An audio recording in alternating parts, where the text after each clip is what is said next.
자, 안녕하세요. 안녕하세요. 네, 공중보건 담당하고 있는 김희영입니다. 일단 수업 들어가기 전에 반가운 얼굴들도 있고 낯익은 얼굴들도 있습니다. 그렇죠? 우리 한 달을 탔으니까 이제 슬슬 출발을 할 건데 일단 시작하기 전에 우리 그동안 문제가 어떤 문제들이 나왔는지 한번 보도록 하겠습니다. 자, 보시면 자, 이게 제가 일부러 그러니까 평균을 내진 않았어요. 평균 내면 또 그거에 얽매여서 그것만 해야지 이러실까봐.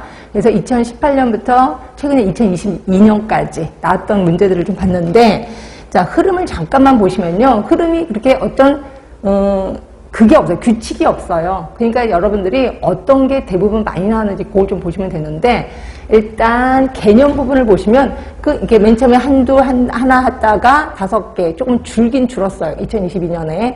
그리고 역학은 굉장히 많구나. 예전에도 많았고 지금도 최근도 많구나. 이거는 코로나 때문에 더 그런 것 같긴 해요. 그래서 역학 부분이 훨씬 많이 나오는구나. 근데 통계 부분이 요때 좀 나왔다가 그 다음에 2022년에 좀 안 나왔었습니다. 그러니까 통계 부분은 그렇게 시간적 투자를 하기는 좀 아까울 정도로 그렇게 많이 나오진 않는구나 하시면 되고요. 자, 모자 보건하고 인구도 보시면 그냥 꾸준히 1개, 2개 이 정도 나옵니다. 그 다음에 학교 보건, 보건교육, 학교 보건이 점점 줄어들고요. 보건교육 쪽이 좀 많아져요. 보건교육 쪽에. 그래도 1개 아니면 2개. 그 다음에 이제 정신건강이 은근히 좀 나오기 시작합니다. 왜냐면 우리 지금 현재 우리나라 사람들이 정신건강이 흔들리고 있고, 그다음에 보건소에서 주로 하는 게 정신건강에 대해서 좀 사업을 많이 하고 있거든요.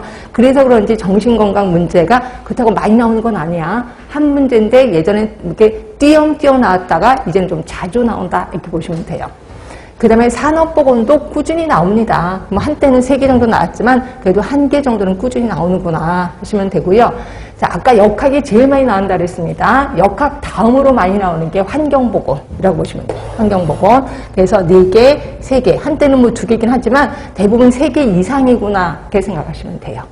자, 그 다음에 식품위생보건역량이 요게 예전엔 굉장히 많이 나왔었는데 제가 2018년 이후로 보니까 1개나 2개 그리고 안 나올 때도 있었습니다. 그래서 식품위생 같은 경우도 시간적 투자가 조금 아깝긴 하는데 그래도 투자는 하셔야 돼.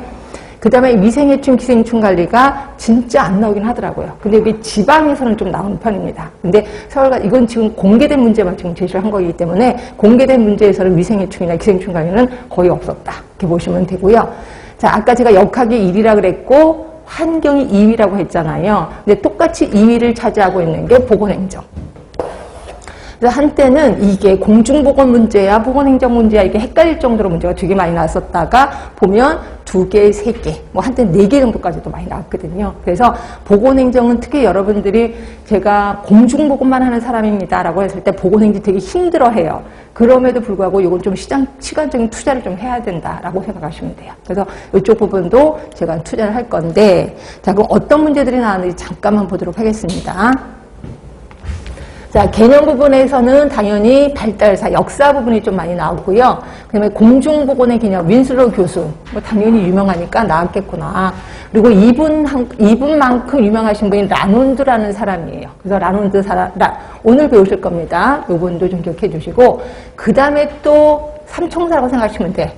윈슬로우, 라논드, 레벨과 클락. 이게 삼총사입니다. 그래서 다 삼총사가 비등비등하게 시험 문제가 나온다 하시면 되고요. 그 다음에 1차 보건 의료, 그리고 조직적인 지역사회 노력. 이건 윈슬로우 겁니다. 윈슬로우 교수가 공중보건을 할 때 조직적인 지역사회 노력, 그러면서 이거 계속해서 끊임없이 나오고 있거든요.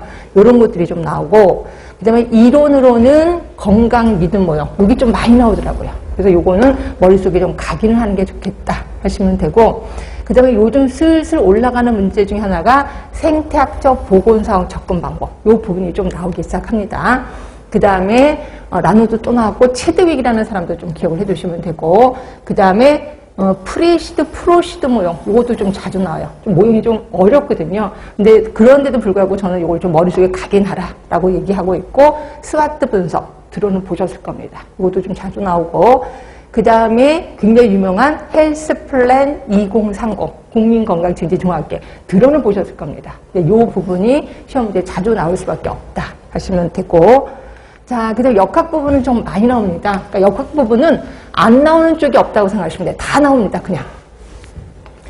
특히 계산하는 거요. 동명, 뭐 2차 발병률, 교차비, 상대 위험도, 신뢰도 계속해서 계산하는 거 계속해서 끊임없이 나오는 거고요. 그다음에 역학 연구 방법, 단면조사 연구, 환자 대조군, 기술 역학, 특히 코호트 연구. 하여튼 얘네들은 돌아가면서 나오기도 하더라고요. 그 다음에 역학적 삼각형 모형, 수레바퀴 모형. 얘네들도 워낙 유명하니까 좀 기억을 해두시면 되고, 그 다음에 면역의 종류도 엄청 시험에 많이 나옵니다. 그래서 면역의 종류도 그냥 달달달달 외워야 된다라고 얘기를 하고 있고, 필수 예방접종